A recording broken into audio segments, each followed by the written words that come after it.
Lepo pozdravljeni, predstavniki medijev. Z veseljem lahko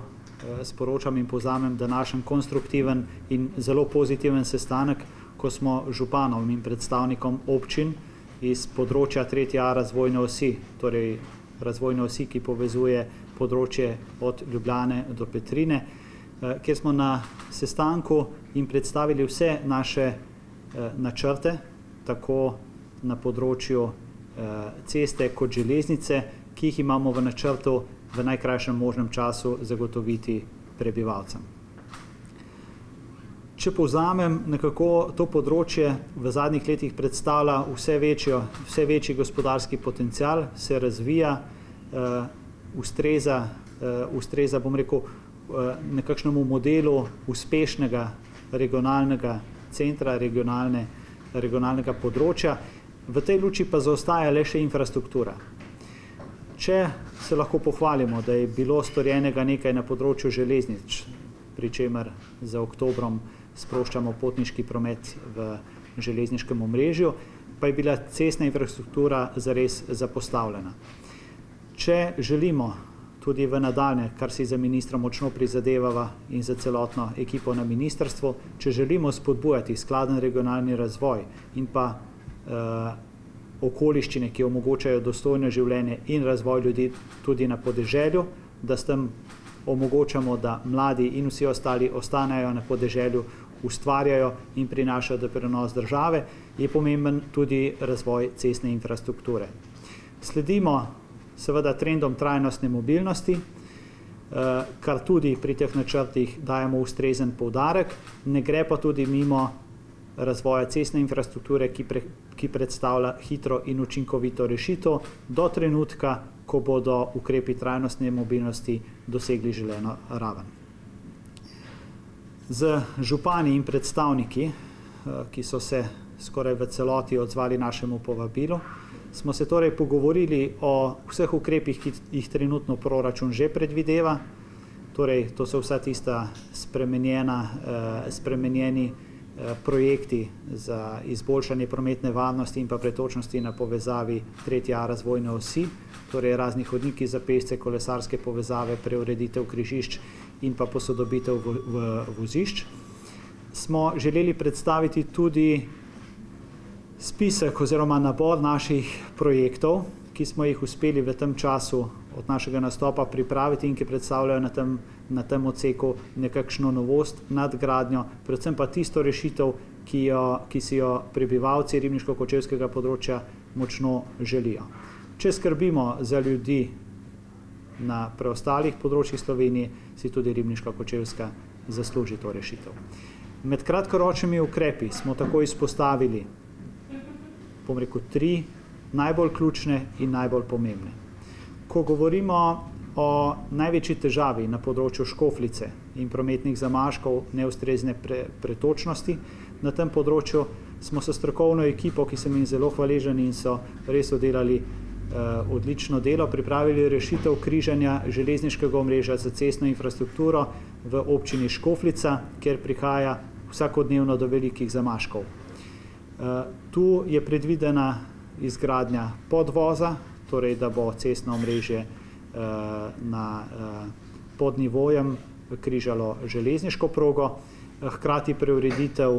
2 križišč, navezava ene ceste in pa še nekateri drugi detajli, ki so potrebni za to sistemsko ureditev. Predstavlja velik projekt, investicijska ocena trenutno še ni znana, bo pa to predstavljalo zares velik projekt. Trenutno smo v fazi, da pripravimo dokumentacijo, razpis mislim, da je že objavljen ta trenutek, da se išče dokumentacijo in da pristopimo k izgradnji, nekako načrtujemo pa, da bi za izgradnjo pričeli že v letu 2022, kar je bistveno prej kot vse rešitve, ki so bile do sedaj na razpolago. Naslednji kratkoročni ukrep, ki ga na tem področju želimo izvesti, so seveda tudi, da smo pristopili k vsem kolesarskim povezavam, da pospešimo aktivnosti za projektiranje, da pospešimo vse aktivnosti, da prije kar se da hitro do 2 pomembnih kolesarskih povezav na tem področju. torej naše državne kolesarske povezave med Ljubljano in Petrino in pa krošnjarske kolesarske povezave, ki povezuje v bistvu to državno povezavo na odseku pri Žlebiču, torej Sodražici, s cerkniškim področjem oziroma do Rake Kovnice. Torej, tukaj pospešeno izvajamo vse aktivnosti in vkolikor bomo nadaljevali s takim tempom, v kar ne dvomim, bi že v letu 2021 lahko pričeli s posameznimi odseki gradnje te pomembne kolesarske povezave. Ko govorimo seveda o vseh teh ukrepih, ne gre zanemariti, da moramo tudi pospešiti vse sistemske dolgoročne rešitve, kjer pa smo se usmerili v dva dela, torej v železniškem delu smo pričeli z umeščanjem oziroma se pripravo vseh potrebnih postopkov za umeščanje polne dvotirnosti med Ljubljano in Grosupljem, kar bi bistveno povečalo kakovost železniške povezave. Tukaj tečejo vsi postopki tudi pri študiji upravičenosti regionalnih železniških povezav, da se torej obstoječe železniško omrežje na tem področju nadgradi in bo v kratkem torej predstavljalo konkurenčno in boljšo alternativo v potniškem transportnem omrežju. Veselimo se, da v oktobru torej odpiramo železniško povezavo med Grosupljem in Kočevjem z novimi vlaki, posodobljeno, nadgrajeno progo, ampak to pride na vrsto malce pozneje. Pa bi se tukaj obregnil še v en pomemben mejnik, ki smo ga danes se nekako z župani jih tudi seznanili in ki so izjemno pozdravljali ta naš korak, da se po dolgih letih, ko je bilo takrat s sklepom vlade onemogočeno nadaljnje umeščanje obvoznice Škofljice, da smo pripravili ustrezno rešitev, gradivo, ki bo šlo predvidoma naslednji teden na vlado v sprejem, da se razveljavi sklep, ki je prekinil umeščanje obvoznice in nam bo omogočil, da nemudoma pristopimo k prostorskemu umeščanju nove obvoznice, ali bo to obvoznica ali bo kakršnakoli drugačna rešitev za cestno povezavo. To trenutno še ne moremo reči, vendar v sklopu celotnega projektivnega postopka bomo prišli tudi do te ustrezne rešitve, ki bo hkrati upoštevala vse okoljevarstvene vidike, kot tudi potrebe po prometni optimizaciji. Pogovor z župani smo načeloma sklenili z velikim zadovoljstvom, da je to prava pot,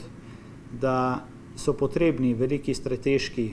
projekti, ki bodo omogočali sistemske rešitve, da pa prebivalci in razvoj ne more toliko čakati, kot naši postopki to velevajo, da pridemo do ustreznih obvoznic ali drugih rešitev. Torej je tukaj ključna rešitev in spoznanje vseh, da je pravi pristop, da zadeve rešujemo iz dveh vidikov, torej z ukrepi, ki bodo v veljavi in pa izgrajeni v nekaj letih, in pa ukrepi, ki bodo terjali sicer svoj čas, bodo pa omogočali sistemsko rešitev. Nekako smo se v nadaljevanju dogovorili še, da bomo tudi podpisali ustrezen sporazum v nadaljevanju, ki bo definiral tudi vse te potrebne korake. Tako da je praktično vse nared, načrti so pravi, ekipa dela na polno, da bo tudi to področje dobilo ustrezno veljavo, ustrezno možnost razvoja in pa nekakšno potrditev, da si tudi tej prebivalci naše prelepe domovine zaslužijo priložnost. Toliko za enkrat, pa smo odprti za vprašanja.